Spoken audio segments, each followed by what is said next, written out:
CEO of Starburst. Francois, thank you so much for joining us. What are you expecting to see at 9 a.m. today? Thank you very much for welcoming me this morning. We're supposed to see a very nice slice, as we said, fully automated. Everything is supposed to go very well and normal. And having Jeff Bezos out there in space is a first.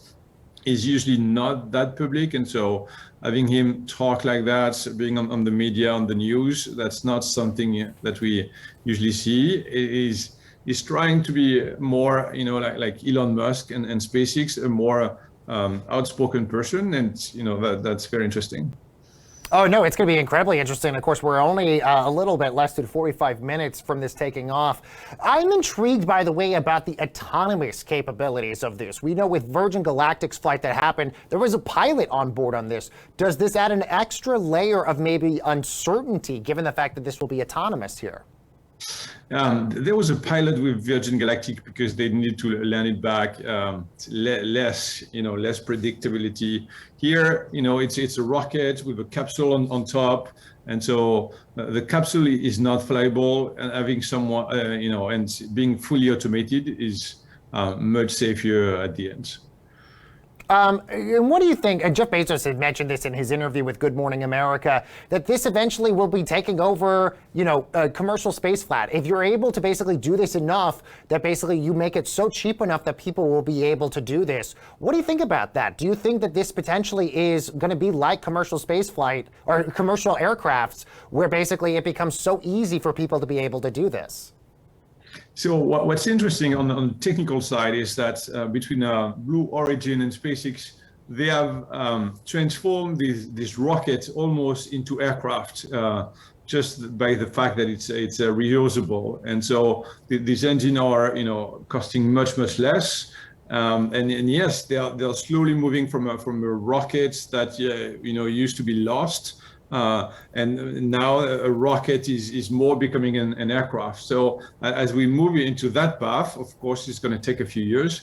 We could see these, more touristy flights into the beginning of the atmosphere. But at some point, there's a couple of targets. The target is to be able to do New York to Tokyo in like 90 minutes.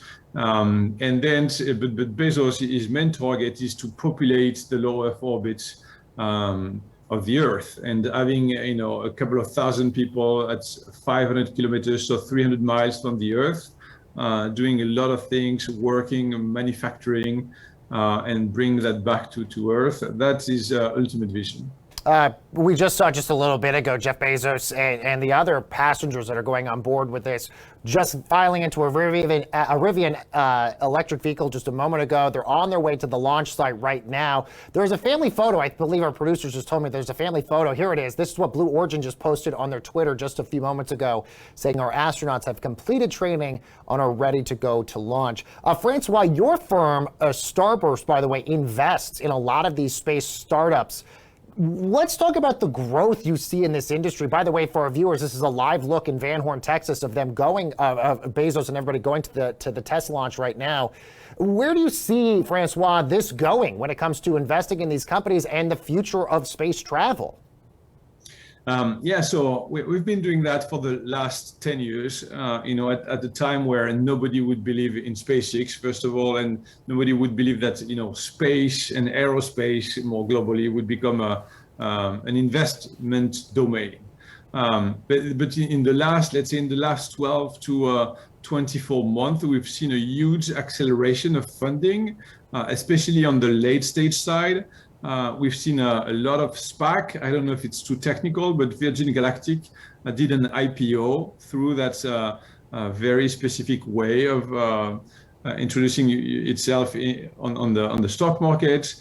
In the last 12 months, we've seen, a dozen of startups becoming a unicorn, which is quite a big deal in the VC community and on the investment side. So yes, there's definitely much more, to come, much more investments and money poured into that domain. SpaceX is worth now $73 or $75 billion. So everybody wants to find the next SpaceX, and that was our purpose when we started. That still is. We have invested in a fuel station in space. We have invested in mining asteroids, and bring that powder into low Earth orbits. We have invested in a couple different type of space vehicle, and so we really believe in that sector. So for sure, as we see the media talking more and more about what's happening, and these big players, we're going to see much more of them for sure. And that's, of course, for our viewers, a live look of the astronauts. Jeff Bezos right there with the cowboy hat, Wally Funk sitting right next to him, clearly getting ready about to get into the rocket and board here in just a few moments.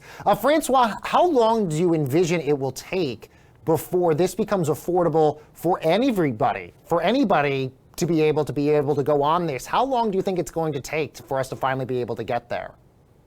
It's a very good question, because so far they are targeting very wealthy individuals, and there's let's say more than 2,000 billionaires just in the US, and approximately the same amount around the globe. So they still think that there's a lot of wealthy individuals that can pay $100,000 to $200,000 per flight, or even 18 million in that case. But let's say in 5 to 10 years, that's something that is totally feasible, that it become much more affordable to the public. Of course, it's never going to be very cheap, but a couple of $1,000s, or maybe $5,000 to $10,000 with a vehicle. For the moment, from what we know, more look like the Starship of SpaceX, that could bring 100 tons, so potentially 100 to 1,000 people into low Earth orbits. That would reduce the cost per persona. Yeah. All right, well, we're just under 35 minutes from launch. Obviously, there's a live look again of the astronauts about to board the big rocket. François Chopard, CEO of Starburst, good to have you here, sir. Thank you so much for joining us. And when we come